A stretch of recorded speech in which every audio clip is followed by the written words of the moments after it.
Deus nos trouxe uma palavra, uma mensagem ao coração e uma experiência totalmente diferente. Sabe como que Deus me deu essa palavra hoje, igreja? Em sonho. Olha que coisa. Eu não sou de sonhar, tem tempo que eu não sonho, assim, eu durmo igual pedra. Durmo e acordo no outro dia. Geralmente Deus fala comigo de maneira diferente. E Deus falou comigo em sonho, igreja. E nesse sonho Deus mostrava a necessidade da igreja, das pessoas. E Ele me dava uma palavra naquele sentido. Eu não sei se vai fazer sentido para você, mas que Deus abençoe que faça e você possa sair daqui hoje, nessa manhã, fortalecido no Senhor, pronto para vencer toda a situação, todas as lutas, dificuldades, sejam físicas ou espirituais, Deus te dê vitória em nome de Jesus. Amém, igreja? E como até o bispo pregou no outro domingo sobre as pressões, nós enfrentamos pressões, lutas de todos os lados. Mas não só lutas físicas, como no trabalho, como de repente na escola, na faculdade, como nas contas para pagar do dia a dia, situações como essas. Mas nós passamos também pressões espirituais, igreja. Nós passamos pressões espirituais porque o mundo, ele quer nos levar a satisfazer as vontades da carne, as vontades terrenas. Mas o Senhor, ele nos mostra que nós precisamos obedecer à vontade do céu e não da terra. Amém? Diga para esse irmão que está ao seu lado aí, obedeça à vontade do céu. Amém? E para fazer a vontade de Deus, será que tem pressões? Tem ou não, igreja? Para você dizer não para a carne, tem pressões ou não? E muitas. E que nós possamos estar alinhados ao céu, porque eu creio que, assim como temos profetizado, temos declarado, esse ano será um ano frutífero sobre as nossas vidas, em nome de Jesus. Quantos creem nisso? Você crê, igreja? Diga, esse ano será um ano frutífero, em nome de Jesus. Amém? Abra sua Bíblia comigo aí, no livro de Marcos, capítulo 4, no versículo 35, Marcos capítulo 4, verso 35, em nome de Jesus. Mas antes disso, se puder colocar o tema de hoje da nossa palavra, colocou bem ilustrativo ali, ó lá. O tema de hoje é Jesus acalma a tempestade da mente. Existe uma tempestade, igreja, principalmente nos dias atuais que nós vivemos. E essa tempestade está onde, igreja? Na mente. Às vezes tem pessoas que até estão aqui no culto sentado para ouvir a palavra, mas às vezes nem conseguem entender a palavra, porque a mente está uma tempestade, está pensando em um monte de quê? De coisas. Pensando no problema, pensando no almoço, pensando no que vai fazer depois do culto. E para nós começarmos essa palavra, precisamos primeiro entender que Jesus quer acalmar a nossa mente, para que nós possamos estar alinhados à vontade dele. Amém, igreja? Quantos acreditam que Jesus pode acalmar tempestades aí? Quantos acreditam? Você crê nisso, igreja? Vamos ler o texto então. Marcos, capítulo 4, verso 35. Ele diz aí: ao anoitecer, Jesus disse aos seus discípulos: vamos atravessar para o outro lado do mar. Com ele a bordo partiram e deixaram a multidão para trás, embora outros barcos o seguiam. Logo uma forte tempestade se levantou. As ondas arrebentavam sobre o barco, que começou a encher de quê? De água, igreja. Observe que no início do texto, a Bíblia está dizendo que Jesus levou as multidões para o barco. Não, as multidões sempre vão ficar para trás, para saber quem é discípulo de Jesus mesmo. Se você quer ser discípulo de Jesus, se prepare para as tempestades, igreja. Se você quer ser apenas alguém que está no meio da multidão, você vai ficar em terra firme. Mas você que deseja ser discípulo de Jesus, se prepare para as pressões. Glória a Deus. Eu não ouvi nenhum amém agora. Aí a pergunta é, para começarmos essa mensagem, você quer ser uma multidão que fica à beira da praia, Ou você quer ser um discípulo que entra no barco para acompanhar Jesus para o propósito? Quantos desejam ser um discípulo de Jesus aí? Então, dá uma sacudida nesse irmão e fala para ele: se prepara. Amém?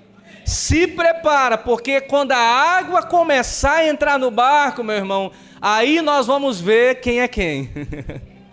Quando a água começar a entrar no barco, nós vamos ver se nós somos discípulos ou somos multidão.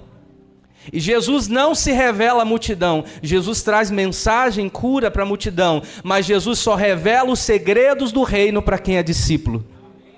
Então, se você quer viver as verdades do reino, se você quer viver a vontade de Deus, assim na terra como é no céu, é necessário que venhamos a avançar, sair de uma condição de multidão e entrar numa condição de discípulo de Cristo. Discípulo de Cristo tem uma palavra em hebraico que revela isso, que significa talmidim. Talmidim significa... é um discípulo, uma pessoa que está tão perto, tão pertinho de Jesus, que um exemplo é que até quando Jesus levanta as sandálias, a poeira levanta, essa poeira bate nos discípulos. Ou seja, ele está tão próximo de Jesus, que até a poeira que se levanta da sandália de Jesus cola nele. Que nós possamos, igreja, ser um talmidim, possamos ser um discípulos tão próximo de Jesus, que a vida de Jesus reflete na nossa. As atitudes de Jesus refletem na nossa. Amém? A vida de Cristo reflita na nossa. Então não queremos mais ser multidão, já fomos um dia. A multidão só está preocupada na multiplicação dos pães, a multidão só está preocupada em milagres, a multidão só está preocupada em resultado. Nós não vivemos e andamos por resultados, nós andamos por fé, em confiança naquele que nos chamou. Amém, igreja? Então Deus está nos chamando a nos elevar para um novo nível, de sair do papel de multidão e agora sermos o que, igreja? Discípulo. E para ser discípulo de Jesus, isso vai custar algo para nós. Tem uma frase que eu escrevi um tempo atrás, que diz assim: ser multidão não vai te custar nada. Seguir Jesus de longe vai te custar alguma coisa. Mas se tornar discípulo vai custar a sua própria vida. E aí, será que nós estamos dispostos, igreja? Ser discípulo de Cristo não significa ser obreiro, ser pastor, ser intercessor, ser do louvor, não. Significa você estar disposto a renunciar à sua vida para viver a vida de Cristo. Há muito tempo atrás, às vezes as pessoas tinham a ideia de que, não, ser pastor, ser obreiro é algo muito difícil. Servir na igreja é algo muito difícil. Não, ainda não estou o quê? Preparado. Não, me batizar é algo muito o quê? Difícil. Participar da ceia, ter comunhão com Deus é algo muito difícil. Ainda não estou pronto. Ainda não estou preparado? Ainda não estou preparado. Mas posso falar algo para você, igreja de Deus, para você? Posso falar mesmo? Ser cristão é algo difícil. Não precisa ser pastor, não precisa ser obreiro, intercessor, não precisa fazer algo na igreja. Ser cristão já exige o quê? Renúncia. Então nós precisamos tirar essa mentalidade de que o que nós estamos servindo é o que vai demonstrar quem somos. Não, nós somos quem Cristo diz que somos. Nós somos aquilo que o céu está dizendo que somos. Então que nós possamos adotar uma postura de discípulos para viver o que Deus tem para nós. Amém? Então a multidão ficou para trás. Glória a Deus, igreja. Os discípulos entravam no barco e seguiram junto com Jesus. E de repente veio uma grande tempestade e a água começou a entrar onde? No barco. Eu não sei se é o cenário que você está passando. A água entrando no barco, você começa a olhar a água entrando. A água fora do barco, beleza. Agora a água dentro do barco, significa que o barco vai afundar. É verdade ou não, igreja? Então, ele vai dizer mais, vamos continuar aí. Paramos no versículo 38. Jesus o que, igreja? Vamos ler aí o texto. Jesus fazia o que? Dormia na parte de trás do barco, com a cabeça numa almofada. Meu Deus do céu, que conforto. Jesus, eu gosto dessa versão por isso. Ela dá detalhes assim. Jesus dormia, vamos ler de novo? Jesus estava fazendo o que, igreja? Na parte de trás do barco, com a cabeça aonde? Será que Jesus estava tranquilo, gente? Estava ou não estava? Quem acha que Jesus estava muito confortável ali? Estava ou não estava? Estava tranquilo, gente. Só que alguns estudiosos falam que essa parte de trás do barco, a polpa do barco, é onde ficava o leme, onde ficava a direção do barco. Ou seja, ele estava tranquilo, ele estava no controle de todas o quê? As coisas, igreja. Então nós vamos ver dois cenários. Nós vamos ver Jesus dormindo, com um travesseiro fofinho, tranquilo. E nós vamos ver no outro cenário, que a Bíblia vai dizer aí, ó, o comportamento dos discípulos. Ele disse aí, ó, Jesus dormia na parte de trás do barco com a cabeça numa almofada. Os discípulos o acordaram clamando, mestre, vamos o quê? Os discípulos acordou falando, não, eu vou morrer. Os discípulos acordaram Jesus dizendo, nós vamos o quê? Morrer. O Senhor não se importa. Jesus despertou e repreendeu o vento e disse ao mar, silêncio, aquieta-te. E de repente o vento parou e houve grande o quê? Calmaria. Vamos ver o cenário. Jesus deitado, dormindo com um travesseiro. Discípulo desesperado, pulando, correndo para um lado e para o outro, gritando, nós vamos morrer, nós vamos perecer, vai tudo dar errado. E aí, o que os discípulos fazem? A primeira coisa que eles pensam, nós vamos acordar o quê? Jesus. Poxa, a gente já viu Jesus fazer tanto milagre. A gente está aqui numa prova danada e Jesus o quê?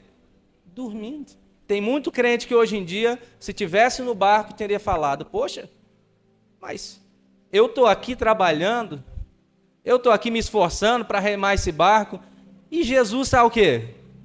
Dormindo. Se fosse um de nós, né, bispo? A gente dormindo no barco, o pessoal ia falar, nossa, que preguiçoso. O bispo passou dormindo e a gente o quê? Trabalhando aqui, remando o barco. Não é verdade? Mas mal sabiam eles que o papel mais importante, quem estava fazendo? Dormir é importante quando é necessário.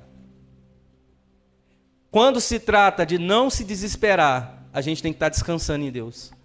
Quando se trata de não deixar os problemas nos governar, precisamos estar dormindo. Quando se trata de não deixar a ansiedade nos dominar, temos que estar como, igreja? Dormindo.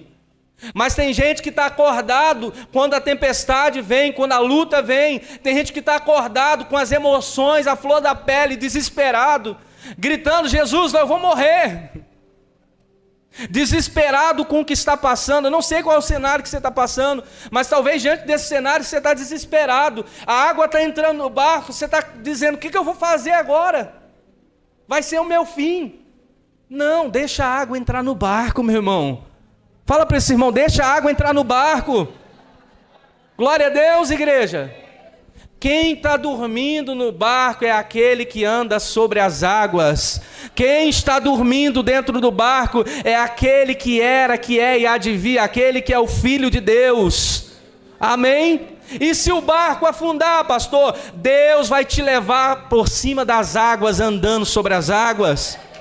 Glória a Deus. Amém, igreja? Não se preocupe com o barco. Às vezes eu e você estamos tão preocupados com o barco que estamos esquecendo quem está com a gente. A gente está preocupado mais com as contas para pagar do que com os pecados a se arrepender. Às vezes nós estamos mais preocupados com as coisas dessa terra do que com as coisas do reino. E o que é mais precioso, igreja? As coisas dessa terra ou as coisas do reino? Então por que nós não nos desesperamos quando estamos fazendo algo de errado? É prazeroso para a carne. Mas quando passamos por uma luta, a gente entra em ansiedade, depressão, se desespera. É assim ou não é? Eu nunca vi alguém entrando em depressão porque pecou. Chorando, eu estou morrendo, Senhor, eu pequei. É verdade ou não é? Mas eu já vi gente entrando em ansiedade porque perdeu o emprego, porque o namorado foi embora, porque ouviu uma palavra ruim, é verdade ou não é? Porque bateu o carro, porque aconteceu uma situação, porque o filho está passando uma luta, uma situação, é verdade ou não é? Igreja, que nós possamos nos preocupar mais com as coisas do quê? Do reino, igreja. Os dias estão passando. E a pergunta é, será que nós estamos mais próximos de Deus ou mais distante dele? Se Jesus voltasse hoje, agora, e aí, como que seria? Quem ficaria feliz se Jesus voltasse hoje? Eu não ficaria não, eu ia feliz. Quem fica... Pegadinha, hein? Misericórdia. Quem iria feliz se Jesus voltasse hoje? Você iria feliz, igreja? Glória a Deus! Ou será que nós estaríamos tão apegados, como o pastor Isaías deu exemplo aqui na hora da oferta? Será que nós estaríamos tão apegados às coisas dessa terra que não conseguiríamos ir para o céu, para o reino? Igreja, nós precisamos nos esvaziar de tudo aquilo que não provém do Senhor. Precisamos nos esvaziar das coisas dessa terra. Se tem alguém que nós podemos aprender muito com ele, é Jesus, que sendo filho de Deus, sendo o dono do ouro e da prata, ele se esvaziou de si mesmo e viveu uma vida simples aqui nessa terra. E nada roubou o coração dele. O coração dele estava em Deus, estava no propósito que ele veio cumprir. Igreja, eu oro para que nada nessa terra roube o nosso coração, mas o nosso coração esteja em Deus. Eu fico imaginando, tem gente que às vezes Deus olha para a pessoa e fala, rapaz, eu acho que eu vou colocar mais uma luta na vida dessa pessoa, porque eu estou vendo que ela está começando a se esfriar. Eu fico imaginando Deus olhando, rapaz, se eu não colocar mais uma prova, essa pessoa vai sair da igreja. Eu vou colocar mais uma prova para ela começar a perseverar. Mas eu oro para que Deus olhe lá e olhe e fala, nossa, tenha observado o meu servo Jó, homem íntegro, reto, temente a Deus e que se desvia do quê? Do mal. Que Deus olhe para nós como alguém que não tem apego às coisas dessa terra, mas que Ele seja o nosso maior tesouro. Tem uma passagem, se puder achar aí, pastor, tem uma passagem que fala sobre o terreno. Tem um homem que ele acha um terreno e nesse terreno tem um tesouro. E aí esse homem faz o quê? Ele vai, ele vende tudo que ele tem e compra aquele terreno. Por causa de quê, igreja? Do tesouro. Tem esse texto aí? Tem? Amém. O reino dos céus, vamos ler lá, igreja, é Mateus 13, 44. O reino dos céus é como um tesouro escondido, que um homem descobriu num campo. Em seu entusiasmo, ele escondeu novamente, vendeu tudo o que tinha e com o dinheiro da venda comprou aquele campo.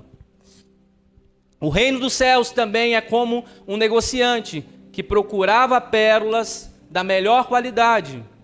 E quando descobriu uma pérola de grande valor, vendeu tudo o que tinha e com o dinheiro da venda comprou tal pérola. Igreja, não é sobre terreno, não é sobre pérola, não é sobre coisas dessa terra, é sobre o verdadeiro tesouro que é Deus. Aquele homem, quando acha aquele terreno e vê que tem um tesouro lá, ele vende tudo, ele larga a sua vida, ele renuncia a tudo. Quantos acreditam que Cristo é o verdadeiro tesouro da sua vida? Quantos acreditam nisso? Agora eu vou falar uma coisa que vai doer. Se tu quiser ir embora, dá tempo ainda, tá? Posso falar, igreja? Eu vou falar. Posso falar? Se Cristo tem sido o nosso tesouro, o que eu e você temos renunciado por Ele? Se Cristo tem sido o nosso verdadeiro tesouro, o que eu estou negando por Ele? Tem uma canção que diz, é Ele, por Ele que eu estou gastando a minha vida. Quem já ouviu essa canção? Será que está sendo verdade na nossa vida essa canção aí, igreja? Perdendo tudo por amor e com alegria. Será que está sendo verdade, igreja? Ou será que nós estamos querendo só ganhar? Isso nós precisamos refletir, igreja. Por quê? O reino de Deus, ele é tomado por esforço, e aqueles que se esforçam se apoderam dele. Vai chegar um dia, igreja, que a porta vai estar estreita para entrar no reino. E não entra outras coisas. O pecado não vai entrar junto. A ganância não vai entrar junto. A arrogância não vai entrar junto. A mentira não vai entrar junto. Nada disso vai entrar. O seu carro não vai entrar junto. Sua casa não vai entrar o quê? Nada disso, igreja. E o que precisamos entender que temos coisas principais na nossa vida, mas que a maior delas seja quem? Seja Cristo. Então você pode dizer isso comigo, que o meu maior tesouro, diga isso, que o meu maior tesouro seja Cristo. O apóstolo Paulo considerou tudo como esterco, como perda, considerada a Cristo na vida dele. E ele tinha muitas coisas para se orgulhar. Era muito conhecedor, era respeitado pelas pessoas, mas ele falou que ele se orgulhava em conhecer a Cristo. Será que o nosso maior orgulho é esse, em conhecer a Cristo? Então, para a gente compreender esse exemplo entre os discípulos e Jesus, eu quero fazer uma pergunta para você nessa manhã. Qual tem sido o nosso posicionamento? A água está entrando no barco, e aí? Você está dormindo? Ou você está acordado, desesperado, e aí? Tem gente que diz, pastor, claro que eu estou acordado, se eu não tiver com um balde na mão tirando a água, o barco vai o quê? Meu Deus, o que é um balde para um oceano? O que é o seu baldinho tentando resolver os seus problemas ao oceano de problema que existe, igreja? Se a gente não entregar ao Senhor e descansar nele, igreja, nós não conseguimos resolver. Eu e você precisamos entender isso. Diga assim, eu não consigo resolver. Não consigo. E aí, o que eu faço? Confio naquele que pode resolver. Confio naquele que pode mudar a minha história. Só que aí é o cenário que nós vamos entrar. Tem momentos que nós temos que estar acordados. E tem momentos que nós precisamos estar o quê, igreja? Dormindo. Tem momentos que nós precisamos estar desperto, nós precisamos estar ligados, e tem momentos que a gente tem que descansar. Só que nós não podemos inverter as coisas. Tem muita gente invertendo as coisas. A hora de estar acordado está o quê? Dormindo. A hora de estar dormindo está o quê? Está acordado. A hora de descansar o coração em Deus está acordada, desesperada. O que eu vou fazer? A hora de estar acordada para ouvir o que o céu está dizendo, a pessoa está o quê? Está dormindo. E aí? Como tem sido o cenário? Não precisa me responder, mas pensa aí. Quero levar você e eu, que essa palavra é para todos nós, a refletirmos. Como nós temos lidado diante das tempestades que a vida surge, diante das adversidades que nós passamos na vida. Nós vivemos numa geração mais ansiosa que já houve. Uma geração, a geração Netflix, né? Já ouviu? A geração que lançou uma série hoje, a pessoa já assiste tudo hoje. Fica até de madrugada, nem dorme. Ela quer tudo. Aí, se vai lançar daqui uma semana, a pessoa já fica ansiosa, já não dorme direito. E aí, igreja? Qual será a resposta da igreja para essa geração? Qual será a resposta da igreja para esse tempo que nós estamos vivendo? Será que a nossa resposta vai ser a mesma que o mundo tem dado? Ou será que a nossa resposta vai ser outra? Ou será que a nossa resposta vai ser totalmente diferente? A palavra do Senhor diz que os discípulos, eles estavam desesperados. E quando eles acordam Jesus, sabe o que Jesus faz, igreja? O que Jesus faz, igreja? Jesus não briga primeiro, a bronca vem depois. Não adianta querer, às vezes acontece. O filho enfiou o dedo na tomada, aí você vai e bate nele. Não, primeiro você conversa, fala, meu filho não pode enfiar o dedo na tomada. Depois você dá umas lapadinhas nele. Jesus, primeiro, ele acode, ele socorre. Ele levanta, estende as mãos e fala para a tempestade o quê? Quieto. Acalma-se. E a tempestade o quê? acalma. Você entende, igreja, que para Jesus, uma palavra só o quê? Basta. Por quê? Porque Ele é o princípio da criação. Quando a terra foi formada, Ele já existia. O princípio era o Verbo estava com Deus e o Verbo era quem? Ele é o princípio da criação. Então, as ondas, quando ouviu a voz de Jesus, o que é que elas fizeram? Se acalmaram. A tempestade, o vento, quando ouviu a voz de Jesus, sabe o que ele fez? Se acalmou. Glória a Deus. E a gente, quando ouve a voz de Deus? Fica desesperado. A onda obedece, o mar obedece e a gente não obedece. Pelo amor de Deus, irmão.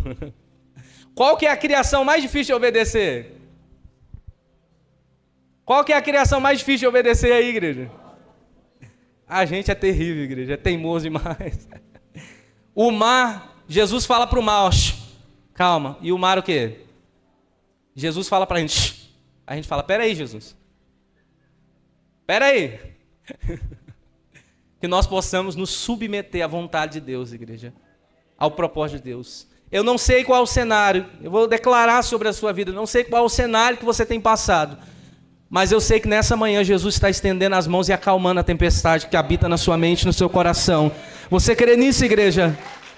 Em nome de Jesus, que você seja livre de toda ansiedade, que você seja livre de todas essas preocupações que têm tirado as suas noites de sono. Glória a Deus. Depois Jesus vai vir com a correção. Amém? Primeiro Ele vai te socorrer. Não adianta brigar com quem está afogando. Vê a pessoa afogando e fala, por que você não aprendeu a nadar? Não. Primeiro você o quê? Salva. Depois você o quê? Orienta. Jesus nessa manhã está nos socorrendo e nos salvando. Diga glória a Deus. Mas também está nos orientando.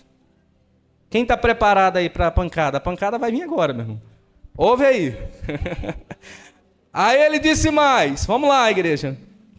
No 39 ainda, volta um pouquinho lá, no 39. Jesus despertou, repreendeu o vento e disse ao mar, silêncio, aquieta-te.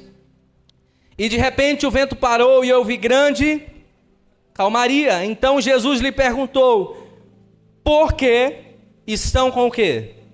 Com medo? Ainda não tem o quê? Você imagina. Discípulo viu muitos milagres, cura, paralítico andando, cego enxergando, pão multiplicando, Jesus andando sobre as águas. Discípulo viu tantos sinais. O que eles precisavam mais para crer, igreja? Precisava de mais algum sinal, igreja? Não precisava. Jesus disse para eles, vocês ainda não têm fé, vocês estão com medo. Você sabe o que isso aqui significa? Que Jesus esperava que os discípulos estivessem em um outro nível, igreja. Posso falar, igreja? Posso mesmo, tem certeza? Jesus talvez está olhando para nós, esperando que a gente estivesse em outro nível, igreja. E não afogando ainda na piscina de criança ainda. Às vezes a piscina rasa, a gente está afogando, igreja. A piscina dá pé, é só ficar de pé. E a gente está o quê? Afogando. Se levanta, começa a crer no que Deus já revelou ao seu coração. Não deixe ser dominado pelo medo, não deixe ser dominado pelas dúvidas. Aonde está a sua fé? Glória a Deus, igreja. Aonde está a nossa fé, igreja? Será que nós acreditamos em Deus mesmo? Quer ver um exemplo aqui, ó? Quantos acreditam que Deus tem um reino? Quantos acreditam que Deus ele tem um reino? Quantos acreditam que um dia você vai estar junto com o reino, reinando junto com o Senhor? Quantos acreditam? Você acreditam? Mas como você sabe? Você já viu o reino de Deus? Você já viu, igreja? Já foi lá? Hã? Já foi lá? Eu nunca fui, não. Sabe o que tem lá de verdade? Ou só sabe pelo que a Bíblia está falando e as pessoas falam? Você já foi lá, igreja? Como é que você acredita que vai morar num lugar que você nunca foi, nem sabe como que é? Como que você vai morar num lugar que você nunca viu? Pelo que, igreja? Como que você sabe que esse problema que você está passando vai se resolver? Como que você sabe que essa provação, essa situação vai se resolver na sua vida? Como que você sabe que o cenário que você está passando vai ser transformado? Então que nós possamos crer nessa fé que não duvida, que confia nas promessas, que crê naquilo que o Senhor pode fazer sobre as nossas vidas. Amém, igreja? Quando se trata de nós confiarmos, nós temos uma luta interior muito grande, igreja. Tem vozes falando. Como eu escuto a voz de Deus? Como que eu sei que é Deus falando comigo? Quando você está diante de uma situação para resolver, igreja, quem aqui que ouve algumas vozes? Uma dizendo, ó, tá errado isso aqui. A outra dizendo, vai dar certo. Nós escutamos, igreja, quando é a voz de quem? E sabemos também quando não é a voz de quem?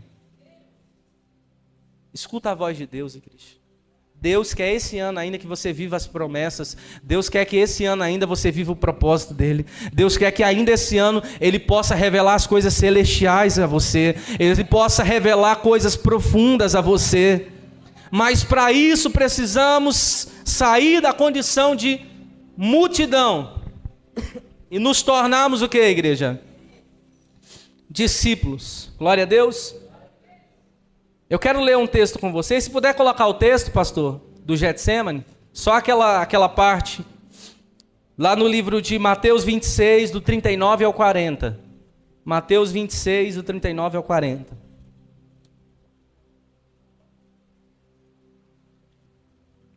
Vamos lembrar, igreja. Jesus estava no barco, os discípulos estavam o quê? Vixe, tá difícil, hein? Tá dormindo mesmo. Jesus estava no barco, os discípulos estavam? Como, igreja? Hã?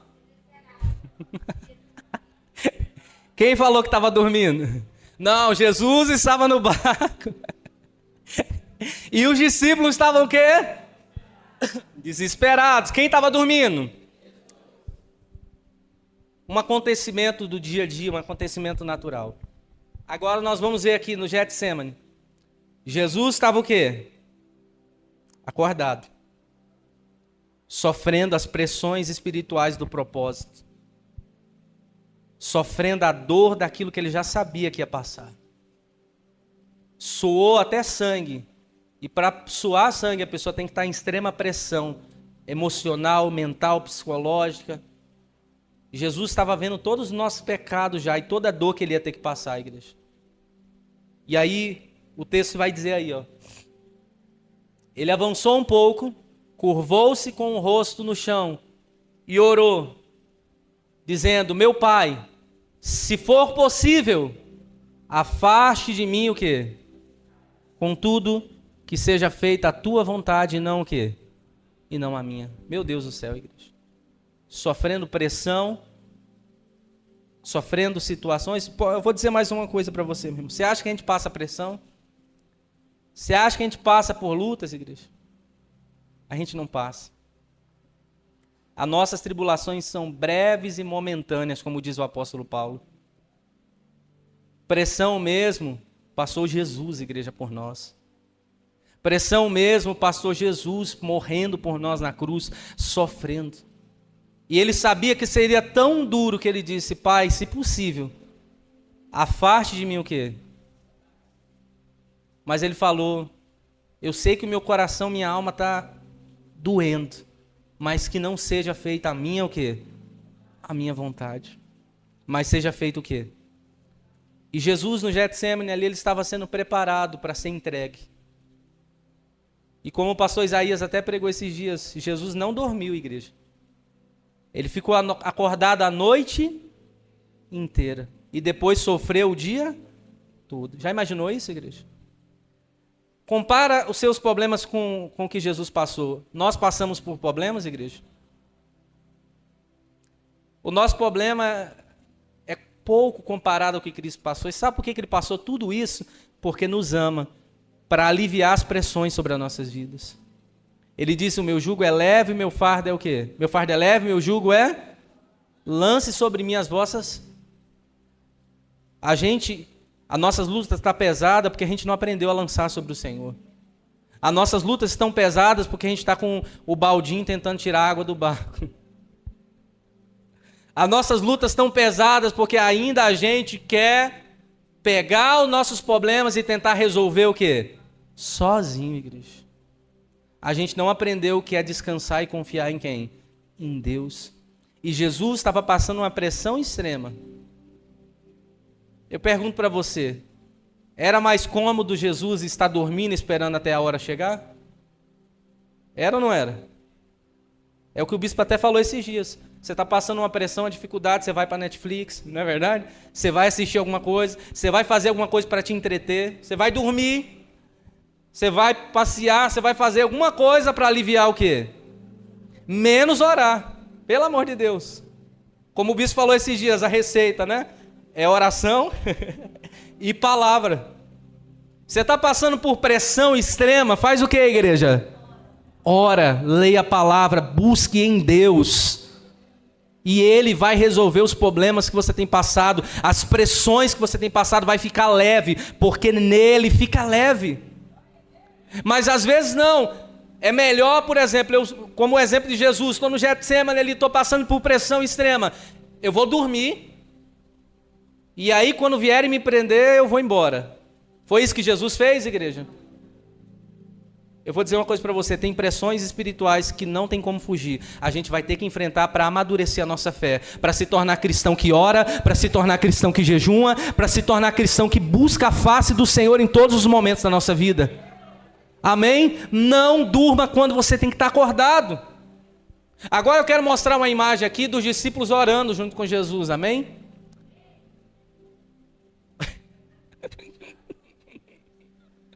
E aí, igreja? Oração forte essa, né? Olha lá, o irmão tá dormindo, acorda aí, irmão. Aí tem gente que fala ainda, o colo do pai dá sono. Quando eu oro, dá sono. Pelo amor de Deus, irmão. Como é que os discípulos estavam, igreja? No Getsemane, como é que os discípulos estavam? Dormindo, pelo amor de Deus, igreja. Fala para esse irmão, acorda tu que dormes. Deus quer te ressuscitar, meu irmão, pelo amor de Deus. Nós precisamos estar sensíveis ao que o céu está falando. Meu Deus, o momento mais importante da história, o momento mais importante, aonde Cristo está sendo preparado, o Cordeiro está sendo preparado para ser entregue. Aonde o Cordeiro de Deus está sendo preparado para ser entregue por nós. E os discípulos estavam como, igreja? Dormindo. Deus está querendo revelar as coisas do reino para você. E às vezes nós estamos o que, igreja? Dormindo. Acordado durante os problemas e dormindo diante do propósito. Igreja, começa a dormir diante das situações e começa a acordar diante do propósito. Dormir não significa você não tentar resolver. Não, significa você confiar que em Deus você é mais que vencedor. Mas tem horas que nós precisamos estar dormindo, sim. Mas tem hora que a gente precisa estar como, igreja? Acordado. E aí, será que eu e você estamos acordados? Ou a gente está num sono espiritual, a vida paralisada? Já era para você estar lá na frente, já era para você estar ensinando e ainda precisa ser ensinado. Às vezes já era para você estar ali orando por gente, ajudando gente a aceitar Jesus. E talvez hoje você está numa condição que você precisa de uma caixinha de promessa para acreditar na palavra de Deus. Você precisa que o pastor, que o bispo esteja te mandando mensagem, encorajando você. Deus é contigo. Igreja, Noé recebeu só uma palavra e por 100 anos ele continuou crendo naquela palavra. Que tipo de crente nós estamos nos tornando? Que tipo de cristão nós estamos nos tornando? Aqueles que retrocedem ou aqueles que avançam? Aqueles que creem no Senhor ou aqueles que duvidam? O cenário ali do Getsemane era para os discípulos estarem como, igreja? Acordados. E até quem disse para Jesus, Jesus, eu estou contigo até na morte. Estava como, igreja? Tem crente que é assim, meu irmão. É fogo de palha. Vem para a igreja e ora. Agora eu vou vencer. Agora eu vou vencer essa situação. Aí chega em casa, vai dormir. Sai do culto, uma palavra dessa, sai do culto encorajado, dizendo: agora eu vou viver o propósito, agora eu vou me batizar. Aí no próximo culto chega como? Carregado, dormindo. Pelo amor de Deus, meu irmão. Ah, mas batizar é coisa séria. Mas você está brincando aqui? Eu não estou brincando, não. Ah, mas vir para a igreja é coisa séria, sabe? Eu tenho que largar um monte de coisa. A igreja não é um lugar de brincar, a igreja é um lugar sério. Embora você vê o pastor brincando, rindo aqui, mas é para descontrair. Eu não sei se você reparou, eu pego o cinto e bato rindo, e você ri apanhando. Você consegue rir apanhando, como é que pode, né? Amém, igreja? Mas nós precisamos, gente, ter uma conduta mais profunda em Deus. Não estou falando sobre se tornar um religioso, alguém que mantém uma conduta aparentemente espiritual. Estou falando da gente ser sincero diante de Deus. Deus sabe as suas limitações. Deus sabe o que você consegue abandonar hoje e o que ainda você não consegue. E tudo bem. Deus sabe que você está dando passos e está avançando. O problema é nós estarmos buscando ao Senhor e retrocedendo todos os dias. É momento de avançarmos, igreja. Glória a Deus. Fala para esse irmão que está ao seu lado, vamos avançar. Fala para ele, vamos avançar. Amém, igreja? Diante dos problemas, vamos descansar com Jesus. Diante de Deus revelando o propósito, vamos estar como, igreja? Ligados, acordados. Glória a Deus. E antes de nós continuarmos esse texto aqui, eu quero perguntar uma coisa para você. É só questão de lógica. Quando Jesus estava com os discípulos no barco, eles sabiam que Jesus ia morrer como? Como que Jesus falou que ia morrer, igreja? Crucificado, não foi? É necessário que o Filho do Homem seja o quê? Entregue, morto. Eles sabiam que seria dessa forma, certo? Alguma vez Jesus disse que ele ia morrer afogado? Falou ou não? E por que às vezes o óbvio a gente não acredita no óbvio? Jesus é contigo, suficiente para vencer, suficiente para viver o sobrenatural, suficiente para ver o céu se abrir e a glória de Deus ser derramada. Nós precisamos confiar mais, igreja. E descansar o nosso coração em quem? Em Deus. Eu quero só continuar o finalzinho da leitura lá em Mateus 26, 39, 40. Pode ir no 40, que a gente vai finalizar no outro. Depois voltou os discípulos e o encontraram o quê? E disse para ele, vocês não puderam o quê? Vigiar comigo nem por uma hora? Disse ele a quem? Coitado, o Pedro é o que recebe sempre a bronca, né? Tinha 3 discípulos, mas Pedro foi o que recebeu a bronca. Porque aquele que recebe a bronca é aquele que Deus vai confiar mais coisas na mão dele, meu irmão. Se Jesus está confrontando seu coração nessa manhã, é porque Ele quer te levar para um novo nível. É porque Ele quer fazer, é porque Ele sabe que tem algo em você que é especial e Ele quer fazer através de você. Então, se você é uma pessoa que tem recebido muito confronto da parte de Deus, é porque Deus tem algo para a sua vida, meu irmão. É porque Deus quer fazer algo na sua vida. E às vezes você não está entendendo ainda o propósito. Mas que eu e você possamos estar alinhados ao propósito de Deus. E nesse cenário, era para os discípulos estarem o quê? Como? Mostra de novo a cena aí, pastor. Mostra. Assim, igreja? Como que é para estar acordado? Volta no barco, do barco lá. Como que é para estar acordado, igreja? Ó, no Getsemane era para estar como? Assim, ó, desesperado. E aí, Jesus, qual é o propósito? O que nós temos que fazer? Nós vamos orar junto com o Senhor. Amém? Então, desperta para viver o propósito de Deus. Amém? Glorifica o nome de Jesus, bem forte a Ele. Aleluia.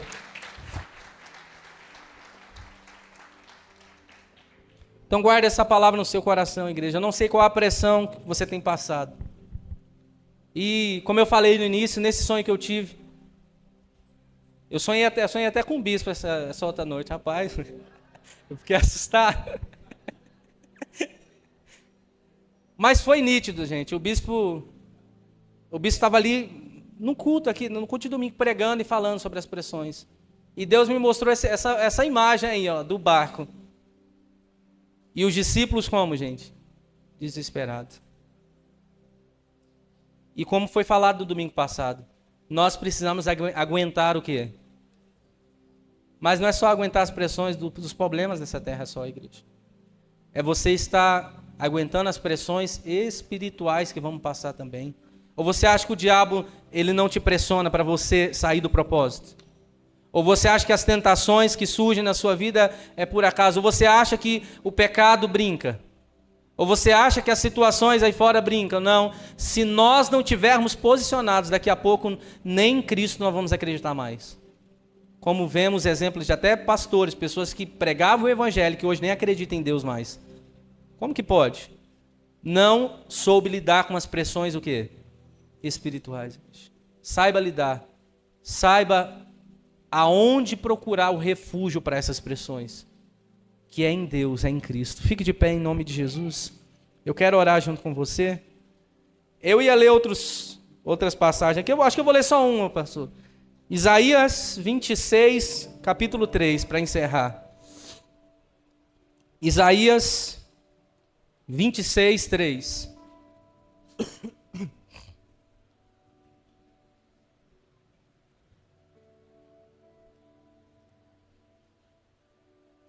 Tu guardarás em perfeita paz todo aquele que em ti o quê? Aqueles cujo propósito estão firmados em quê? Quantos creem que você tem um propósito firmado em Deus? Você crê? Não preocupa não, Deus vai guardar a sua vida, igreja. Deus vai te guardar. Essa tempestade não veio para o seu fim. Ela veio para mostrar que você precisa descansar e confiar mais em Deus. Essa luta não veio para te matar. Essa provação não veio para te matar. Ela veio para te mostrar que você precisa ser mais forte ainda. A nossa oração, ela não tem que ser, Senhor, me livra das lutas. Que a nossa oração possa ser mudada. Senhor, me dá estrutura para aguentar as lutas que eu irei passar. Porque quanto mais pressões vamos passando, mais apto vamos estando para permanecer diante de coisas que Deus vai entregando para nós. Se nós não conseguimos lidar com as lutas que nós estamos enfrentando, igreja, como nós vamos enfrentar as lutas e pressões espirituais de coisas que Deus quer revelar para nós? Vamos avançar. Nós não seremos mais multidão, mas nós seremos agora o que, igreja? Discípulos. Quantos desejam ser discípulos de Jesus?